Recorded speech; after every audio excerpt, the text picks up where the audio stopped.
Salam rahayu, salam satu napas, salam seduluran. Ing tatanan iki sedulurku kabeh, aku Kang Sujito mbenahi urip utuhe swara. Luluh swaraku, luluh kuasaku, luluh hawa nemoni dawuh-dawuhe utuhe swara kuasane urip. Urip-uripe menungsa diuripi karo kuwasa kuasane menungsa dititik karo swarane wujud. Ana wujude urip, ana kuasane urip, ana lungguhe urip. Wujude urip kuwi diuripna karo cangkeme menungsa sing diarani umume sifat.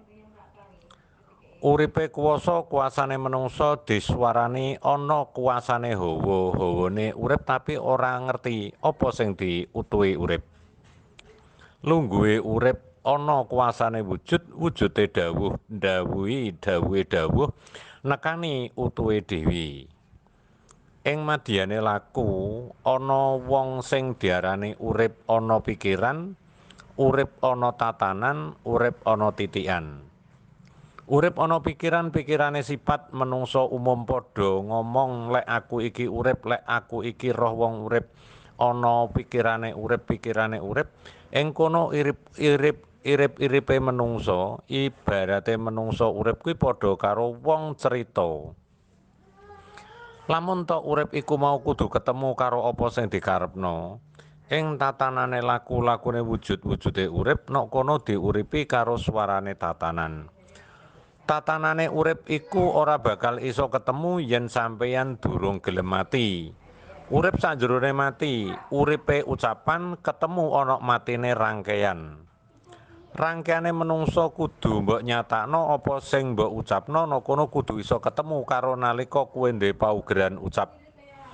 Nalika kowe duwe keteguhan urip, gayuhane ucap, ing kono sampean kudu iso mbuktekno Nondi buktine lakune urip iku mau kudu mbok temoni nganggo mati. Matine ucap ya kuwi cap-capane urip. Uripe menungsa ora bakal iso ketemu apa-apa yen kowe durung mati sakjerone laku. Uripe menungsa kudu mati, matine laku, lakune wujud kudu tumeka. Artine ngene dulur. Yen to ana wong urip sakjerone mati, uripe ucapane sampeyan sampean utuhe duwe gayuhan, apa sing wis mbok yakini, apa sing wis mbok garisno karo pikiran, ing kono sampeyan kudu wani ilang teko pikiran, ilang teko kesadaran, ilang teko keluhuran, ilang tekan swarane wujud, mula diarani wong edan. Kuwi endi ana menungsa dandan lakune ya kuwi sing diarani wong lali karo kesadaran. Mula urip sanjerone mati ya uripem dhisik, nek kowe urung urip sanjerone mati, kowe urung bakal iso mati sanjerone urip. Lamun to mati sanjerone urip, yen wis kowe ilang kesadaranem, lakonem bakal iso urip ketemu apa-apa sing diwujudna karo sing nguasani wujud. Mula akeh wong padha ngomong mati sanjerone urip iku mestine kurang tepat, merga matine pikiran iku ora ngerti gayuhan.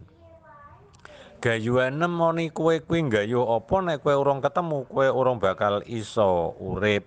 Mula uripe ucapan aku ki kudu ngucap apa, aku ki kudu ndek keteguhan apa, nok kono sampean kudu iso mateni conto. Aku iki duwe keinginan ketemu karo jati diri. Nah, iki sing diarani urip dhisik. Dadi uripe ucapanem iki sing wis mbok torehno utawa sing mbok teguhi. Ing kono sampeyan bakal goleki jati diri. Isane ketemu jati diri nganggo apa? Nganggo poso. Poso masane apa ena kono kudu ketemu merga matine rangkaian yaiku ilang kesadaran. Mula enenge jati diri mlebu kuwi nganggo kaya wong stres. Lah wong stres kuwi ora stres munggo sifat, tapi stres munggo urip. Uripe menungsa bakal ketemu karo uripem dhewe ya kuwi awakem dhewe nemoni pikiranem dhewe. Tapi sampean ora bakal iso yen sampean ora gelem poso nganti laku wujud. Ya kuwi ketemu karo urip merga urip ketata karo swarane pikir. Dadi dulur, yen eneng wong goleki urip nek sampean urung gelem nglakoni jati diri sampai ilang kesadarane sampeyan, ya kuwi ilange pikiran tapi uripe tatanan. Mula akeh wong wedi golek jati diri mergo diarani stres. Kamangka stres kuwi sejatine tatananane resike pikiranem, mergo nek sampean ki wis resik pikiranem, resik atinem, resik titikanem, resik lakunem, krana sampean mlebu karo jati diri dadi sampean iso urip. Urip iso ngerti dawuh apa-apa, iso krungu dawuh apa-apa, mula ana kono bakal diarani wujud sejatine laku. Dadi dulur gampangane tembungi ngene dulur ya. Sapa wong sing pengen urip kuwi kudu mati dhisik. Dadi nek mati sanjerone urip, nek sampean mati dhisik, sampean ora bakal iso urip mergo sampean ora duwe gayuhan. Lah wong gayuhan kuwi kudu mbok nyatakno. Aku pengen ketemu jati diri. Nah, urip pikiranem. Aku kudu goleki, nanti goleki, kudu ilang kesadaran. Lah ilang kesadaran iki piye? Ya iku mau poso supaya sampean iso ngendhaleni hawa tapi sing ngendhaleni ora sifat. Mulane Kang Jito ngarani kowe ora usah goleki apa-apa. Penting kowe kuwi poso. Ngono wis poso kowe mlebu nang gone luluhe swara, nek kono kowe engko bakal ketemu sapa sejatine urip. Kang mongko urip kuwi engko bakal ketemu ya uripem dhewe sing bakal mejang, ya uripem dhewe sing bakal dawuh. Mula dawuh sing didhawuhi gampang. Swarane ilang tapi ketemu swara. Mula akeh wong sing ngarani jere makhluk lain, jerene alam lain. Kang mongko ya alam ki awakam dhewe ki lambange uripem kuwi. Mula darani alam ki ya kuwi awakem, lam kuwi lambange urip ya enenge ucapan. Mula simbole urip kuwi enenge napas, lambange urip enenge ucapan. Urip nek isa eneng napase, iso ngucap kuwi tandane sempurnane laku kuwanakane wujud. Mula dulurku kabeh, ayo padha laku jati diri kanthi lungguh jati diri, diri pribadi luhure wujud. Mulyane menungso ora ana kejaba sing wis iso nglakoni wujud. Wujud sing kaya piye ngene. Gusti, kula nyuwun dhateng panjenengan. Mugi-mugi napa sing kula suwun panjenengan sembadani. Nah, nek wis iso oleh jawaban teka nggone sing maha wujud tatananane kane dawuh iku mau, iku diarani wong mulya-mulyane urip.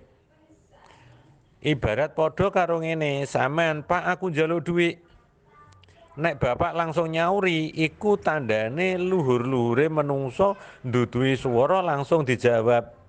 Lah nek sampeyan nguasani tembung kok urung ana sing jawab, tandane sampean urung ketemu dudut dedeke lakune urip. Mula tatanane urip kudu ketemu yen sampean wis wani natakno urip sampean kudu wani kaya wong edan. Kamangka edan kuwi endi ana wong gelem dandani laku, dandani ucap, dandani swara, ing kono bakal ketemu karo swarane sampean dhewe. Mula diarani bentata uripem utawa tembung bento. Lamun to sampean diarani gendeng nggih dengerno uripem, gegeh iku gagah iku guguh iku kuat. Gagah ana ucapanem dhewe. Dengerno ngrungokno, dengerno ngertenono utamanakane dawuhem dhewe. Mula wong urip aja syukur ngucap syukur ucap-ucapan wae nek sampean urung wani ngadepi sapa ta sejatine kane kowe. Mula dulurku kabeh kuwi tandane wujud ora ana sapa-sapa kejaba urip sejati.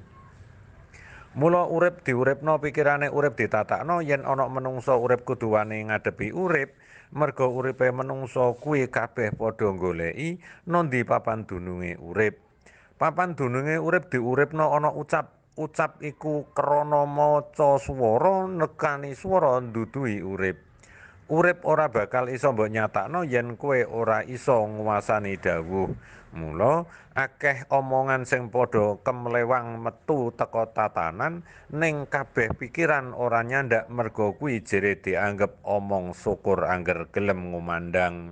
Mula apa sejatine lakune menungsa kudu wani ngadepi wujud, wujude menungsa kudu ketemu karo utuhe swara, swara nyuwarani dawuh, dawuhe sampeyan sing bakal diwujud karo Sing Maha Kuwasa. Mula dulurku kabeh, saenenge laku urip kudu ketemu wujudem dhewe, saenenge urip kudu ketemu dedekem dhewe, saenenge urip kudu ketemu lungguhem dhewe. Mula lungguhe menungsa kudu iso nemoni hawa nindakno laku, hawa nindakno dawuh, hawa nindakno swara. Suarane urip diuripi, suarane kuwasa dikuasani, suarane wujud ditatai. Luluh swara tumeka aku iki wujud, wujude menungso, menungso sing tak kuwasa, kuwasa kuasane wujud. Ing kono wujudem dhewe kuwi ya sing maha kuwasa, merga sing maha kuwasa nguasani menungso. Menungso tanpa dikuwasani karo sing maha wujud ora bakal ana nekane dawuh-dawuhe sing maha urip. Uripna uripem dhewe, suwarakna ucapanem dhewe. Mula dulurku kabeh, lamun ta ana dulur sing urung wani nglakoni jati diri, nemoni uripe sing sejati, aja pisan-pisan pengen ketemu diri pribadi. Mula diri pribadi kuwi ya lakunem dhewe, ya ucapanem dhewe, ya swaranem dhewe, ya lungguhem dhewe, ya duduhem dhewe, ya woh-wohanem dhewe, ya ana nekani luh swarane utuh utama nemoni kowe dhewe. Mula dulurku, aku Kang Sujito ora ngguroni sampeyan, ora nyirnakne pikirane sampeyan utawa nyepelekne utawa ngina sampeyan utawa ngrendahno sampeyan, ora bakal aku ngelok-ngelokne sampeyan. Mula menungso kudu wani ngadepi lakune dhewe, merga sejatine urip tandani ndakna wujud, merga sing maha kuwasa dhewe sejatine sing nata. Nalika menungso dibuka akeh sing iso paham, tapi nalika ditutup kuwasane wujud ya akeh sing bingung. Dadi laku jati diri iki dulur, yen kowe urung wani tatak nglakoni apa sing darani laku diri pribadi, ngadili diri pribadi, nguasani diri pribadi, ngumandangno wujude diri pribadi, nemoni luh suarane diri pribadi, ya kuwi sejatinem dhewe ning akeh wong sing wedi bayang-bayang. Mula bayang-bayang semu iki bingungno laku, merga urung mlaku wis wedi kira-kira engko nek aku stres piye, kira-kira aku nek deloki wong edan piye. Kang mongko stres kuwi manjing ana kiasan, nek ora resik pikirane ora bakal iso ketemu jati diri. Sing darane resik ya merga riwayate urip ora nemoni apa-apa, merga sejatine urip kudu ketemu karo sing nguasani wujud. Mula yen eneng dulur isek ragu-ragu kelebu ucapan aku engko nek diarani wong gendeng piye, sejatine gegeh iku guguh, guguh iku kuat, kekuatane urip iku kudu iso memahami ucapane dhewe, ndengerno pikirane dhewe, ketemu karo sing nduduhi lakune dhewe. Yen eneng wong wedi diarani koplak merga kokohana kuasanem dhewe, kahawa-hawanem dhewe, ya teka ucapanem dhewe kuwi papakna lungguhe lakunem dhewe. Mula yen dipapakna lungguhe lakunem dhewe ya teka ucapanem dhewe, ngunduh tatanane urip ya iku sing darani sejatine wujud. Ing tatanan iki dulur, aja nglakoni murka apa wae yen kowe urung wani ngadepi urip. Lamun to kowe wis ketemu karo sing nguasani ucapan, ing kono sampean bakal ngerti yen urip iki sejatine cerita. Ning cerita sing ora beda karo apa sing mbok trima. Lamun to trima-trimane wujud ya iku kowe kudu nglungguhna swara dhisik, nandhakno dawuh ngene dulur ya. Swara aku iki sing ndi? Wujud aku iki sing endi? Luluh aku iki sing ndi? Urip aku iki sing ndi? Utuh aku iki sing endi? Jiwa aku iki sing ndi? Titik uripku aku iki sing ndi? Kuasaku iki aku sing ndi? Coba sampean ngucapa di antara kuwi, dawuhe piye, janji swara tumeka kuwi piye, engko sampean mesti bakal iso nindakno apa sing darani urip selamet. Sedulurku kabeh, sadurunge Kang Jito nutup tatanan laku, kendaline laku, wedarane urip, sing diarani urip sak laku-lakune ya kuwi mujudna apa sing dialami Kang Sujito dhewe. Mula ceritane Kang Sujito nyampari sedulur-sedulur kaya ngene iki, awale Kang Sujito duwe keteguhan kaya iki dulur, rungokno tembung iki kudu mbok pahami tenan. Iki sing diucapno Kang Jito saben-saben iki tembunge. Gusti kula nyuwun tansah pinaringana tinarbuka cipta sasmitane diri pribadi kula. Waskitane diri pribadi kula, wicaksanane diri pribadi kula, luhure diri pribadi kula, mulyane diri pribadi kula, teguhe diri pribadi kula, kasembadane sabda pangucap panyiptane manah batin kula, sucine diri pribadi kula, luhure diri pribadi kula, mulyane diri pribadi kula, wujud kasunyatan kesembadan napa sing dados kuwasa nekani ucapan kula. Ing kono ucapan iku selalu tak ucapno saben wektu, Dulur. Saben aku mari laku wujud apa wae ing wektu tentreme aku langsung lungguh sila ngumandangno swara kuwi tapi ya pasane ora kenek keri. Ing tahapan aku nglakoni dawuh sing kaya kuwi tandane sing Maha Kuwasa lagi nyuwarani aku dikongkon ngumandangno supaya kumandang kuwi tumeka wujud. Ing tahapan Kang Sujito terus laku hingga Kang Sujito dinobatno dadi wong edan sing umum. Mula Kang Sujito iso nrimo tembung iblis, nrimo tembung dajal, nrimo tembung sesat, nrimo tembung bujat, nrimo tembung apa wae sing ora pantes munggahe umume tembung sing ana umume manungsa ning Kang Jito bungah merga Kang Jito didhawuhi karo sing maha wujud ya kuwi wedharan-wedharan ing antarane Kang Jito diarani sesat sekuwi sesah-sahane urip sah-sahane laku titikane wujud. Dadi sejatine sak jerone tatanane urip iku ana wujud. Nanging Kang Sujito ora gelo babar pisan karo sapa ae sing ngelokno, sapa ae sing ngumandangno utawa sing nyetempel utawa sing nobatno Kang Jito, merga Kang Jito iso nrimo apa wae sing dikumandangno wong-wong kuwi ning kandhane manungsa, wong-wong urung teka apa sing dikarepno Kang Sujito. Mula dina iki dulur, sampean tak wahi arahan kaya ngene iki supaya sampean bener-bener paham karo apa sing darani urip, lakune wujud. Urip ora bakal teka yen kowe urung iso mati karo laku. Mula urip sanjerone mati, mati lakune urip. Yen kowe iso mati lagi diuripno, yen wis urip kowe dinyatakno, yen wis dinyatakno kowe bakal dipapakno, nek wis dipapakno kowe bakal didedekno, nek wis didedekno bakal dilului, nek wis dilului kowe bakal dilangkahno. Nek wis dilangkahno bakal diyuh-yuh swara ya kuwi nerima wujud sing tumeka selamet. Wujud wujudku, wujud kuasaku, wujud jati diri, wujud tumeka lungguh selamet. Dulur, lamun ana kilape tembung Kang Sujito njaluk ngapura, lamun ta ana sisip oleh nyampekno Kang Sujito njaluk sepura.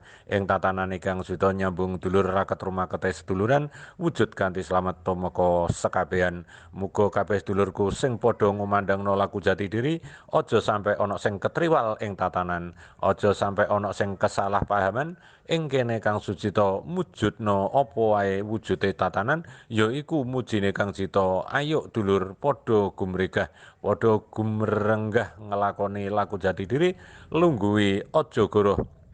Kudu jujur, aja dendam utawa aja sombong. Adile diri pribadi iku sing ndadekno wujud selamat. Salam rahayu, salam seduluran, salam sekabehane wujud ana ndi wae. Kanggo nambahi kahanan regenge laku-lakune wujud Kang Sujito matur suwun, wujud kanthi slamet.